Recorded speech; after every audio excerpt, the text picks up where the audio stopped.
Why your brain won't let you move on. The psychology of emotional attachment. Your relationship ended weeks ago, maybe even months ago. So why is this person still the first thing your brain thinks about when you wake up? Why does one song, one place, or one unexpected memory undo all the progress you thought you'd made? You know the relationship is over. You know replaying old conversations won't change anything. So why won't your brain let go? Here's the surprising part.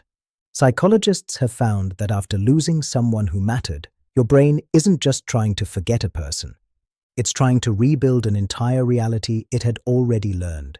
And that's why moving on is much more complicated than simply deciding to let go. When you're close to someone, your brain quietly builds patterns. You don't even notice them happening. You instinctively reach for your phone to share good news. You expect a message before going to bed. You imagine future weekends together. Over time, these moments stop feeling like choices. They become habits. Psychologists call this attachment. Attachment isn't a weakness. It's one of the ways humans build close relationships. The stronger the emotional bond, the more your brain begins to expect that person to be part of your everyday life. Then one day, they're gone. But your brain doesn't receive an instant update. It keeps following yesterday's pattern.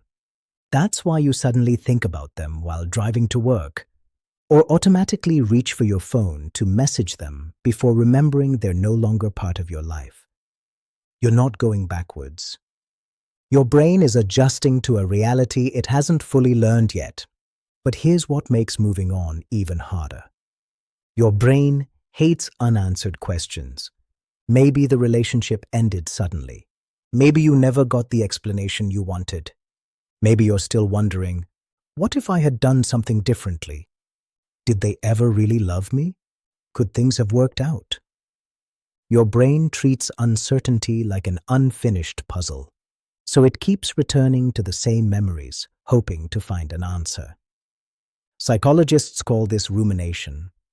It feels like you're solving the problem, but most of the time, you're simply replaying the same emotional story without reaching a new conclusion. And something even stranger begins to happen. Your memory starts becoming selective. Research suggests that emotionally meaningful memories are often recalled differently over time. After a breakup, your brain may replay the happiest moments much more often than the painful ones.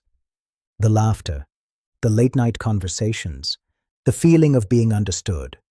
Meanwhile, the arguments, the disappointments, and the reasons the relationship ended slowly fade into the background. Suddenly, you're not comparing your present to the real relationship. You're comparing it to an idealized version your memory has created. Now add social media. One quick look at their profile, one photo, one story, one update, and your brain reacts as though the emotional connection has been switched on again. This doesn't mean you have to pretend they never existed, but giving yourself some distance from constant reminders gives your brain the opportunity to build new patterns instead of repeatedly returning to old ones. Many people believe moving on should happen quickly. Psychology says otherwise. Emotional recovery is rarely a straight line. Some days you'll feel hopeful. Other days, one memory may bring back emotions you thought were gone.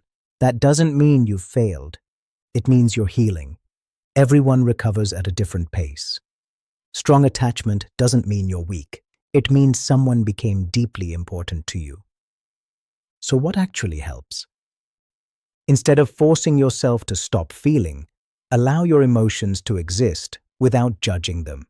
Sadness after losing someone isn't proof that you're broken. It's proof that the relationship mattered. Build new routines even if they seem small. Take a different route home. Reconnect with a hobby. Spend time with people who genuinely support you. Create experiences that don't revolve around the past. Research also suggests that treating yourself with self-compassion instead of constant self-criticism supports healthier emotional recovery. Healing doesn't happen because you force yourself to forget. It happens because your brain slowly learns that life can still be meaningful without the relationship it once expected.